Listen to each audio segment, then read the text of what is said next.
Moving to Boston from out of state, well, I did too, and let me tell you, there were definitely some surprises in store when I made that move. So in this video, I'm going to break down some of the biggest things I wish I knew when I was making the transition from out-of-towner to local Bostonian.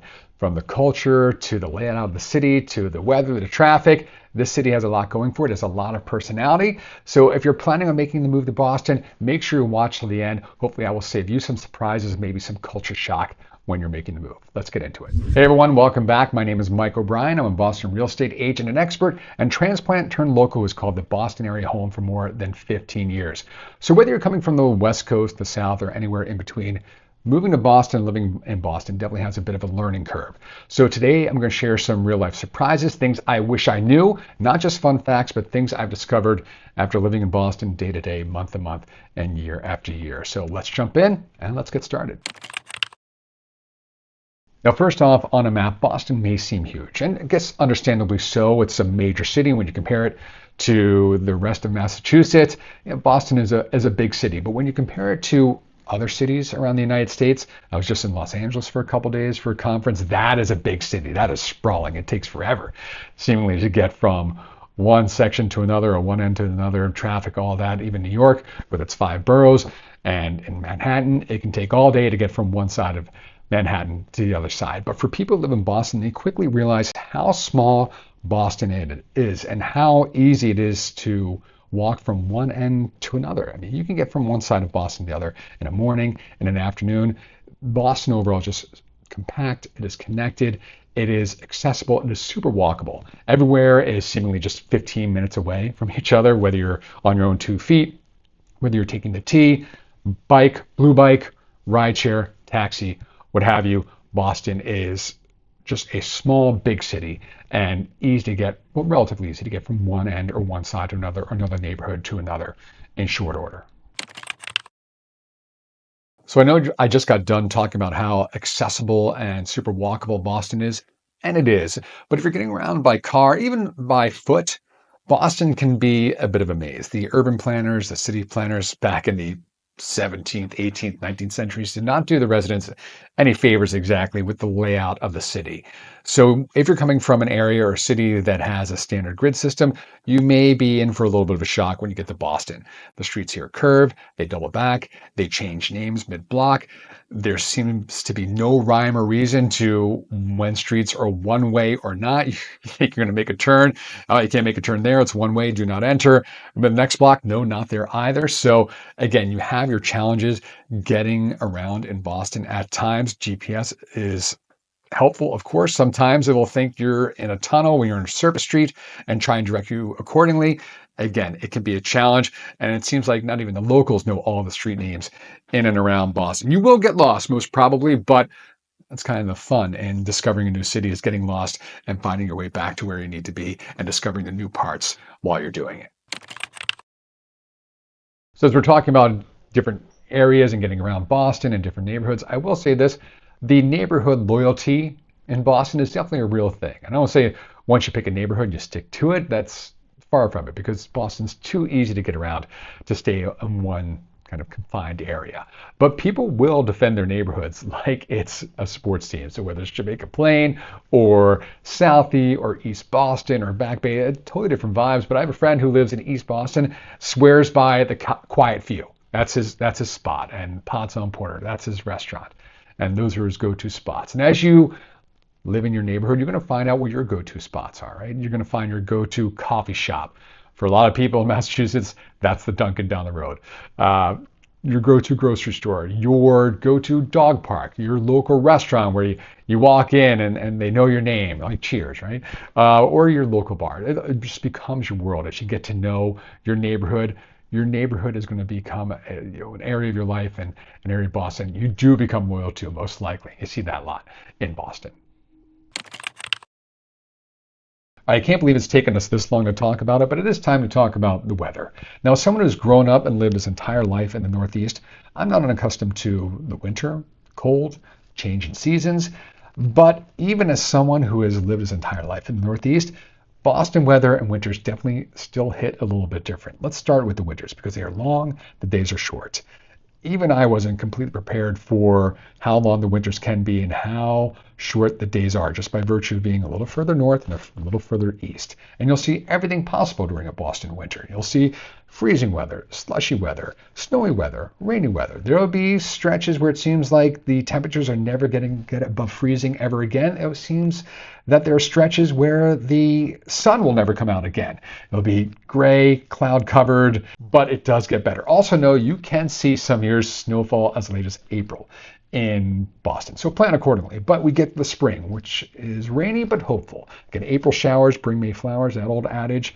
A lot of precipitation, but starts to give way to those warmer months. And listen, the first warm weekend in Boston, everyone will be outside trying to enjoy it. Now we get to the summer where it can be very hot, it can be very humid. Yes, it is warmer, but we've seen heat waves with temperatures hanging around in the 90s, even into the hundreds some days. So even though you're in the Northeast and there's supposed to be cooler summers, it gets very hot and humid here in Boston, and the summers are just shorter by comparison to some other areas of the country. Now the fall, I would go as far to say sometimes, some years, the fall is just magical here in Boston. It's my favorite time of the year. The temperatures are not too warm, not too cold, just kind of Goldilocks perfect. The leaves are starting to change.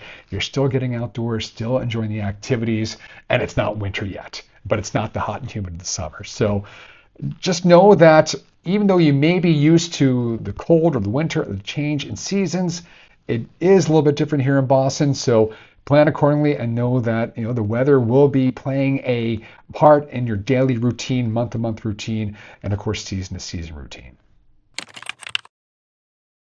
So we talked a little bit already about how accessible Boston is, and people move here and they get here and they don't realize until they've been here for a little bit that maybe you don't really need a car when you're living in Boston. You may want one sometimes, understandably so, but do you need one? Maybe not. First off, again, the accessibility. You can use the MBTA public transportation system, aka the T, if you're unfamiliar. It goes almost everywhere you need to go within Boston. Biking, great option here in the city as well. First off, you have blue bike stations where you can pick up a bike, pay the nominal fee for however long you go, and you drop it off at the next station. And Boston has done a wonderful job with dedicated bike lanes in the city. And of course, the walkability, the accessibility, you can get a lot of places where you need to go on your own 2 feet. But would you want a car sometimes? Yes. But also having a car could be a bit of an obstacle as well between parking opportunities, the cost of parking in general. Even if you have a resident sticker, and cities and neighborhoods that have designated resident sticker parking areas, it can be a challenge to find a spot, especially if you're not coming or going in a more kind of 9 to 5 traditional time frame. Plus you have overnight parking, which is not always permitted certain places. You have street cleaning where times and days where you have to clear out. It's winter, when the plows are coming and snowing and you got to move your car to wherever the plows aren't going to be during a snow emergency. Again, it can be a bit of an obstacle having a car in the city. Now, that being said, will you want a car sometimes? Yeah, even for things as simple as going grocery shopping. Do you want to be able to throw that in the back of your car, the trunk, and get home? Or you want to carry that all along on the T or on a bike or just walking along, trudging along and getting all those groceries back home? What if you want to get out of the city or get it out of town on the weekend? Are you going to need a car? Most probably. Now, again, are you going to want a car at times? Surely, understandably. Are you going to need a car if you're living in Boston? Probably not, but you can make that call.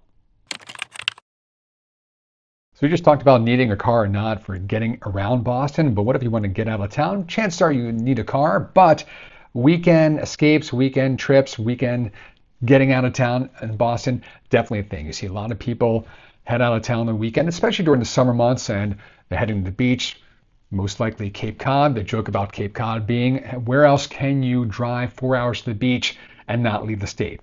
Massachusetts, heading to Cape Cod. And it's not just Cape Cod, but it's people heading out west to the Berkshires, maybe the Plum Island in New Hampshire, further north to Maine, beaches up there as well. But you see a lot of people heading out of town and getting away on the weekend to head to the beach. Now, the good thing about that is, as people love to get outside and enjoy the warmer months here in Boston, depending on the weekend and where you are in Boston, downtown can be a little bit of a ghost town because so many people have headed to the beach or headed away during the summer weekend. So sometimes you can feel like you have a little bit of the city to yourself during those summer months if you stay in Boston for the weekend.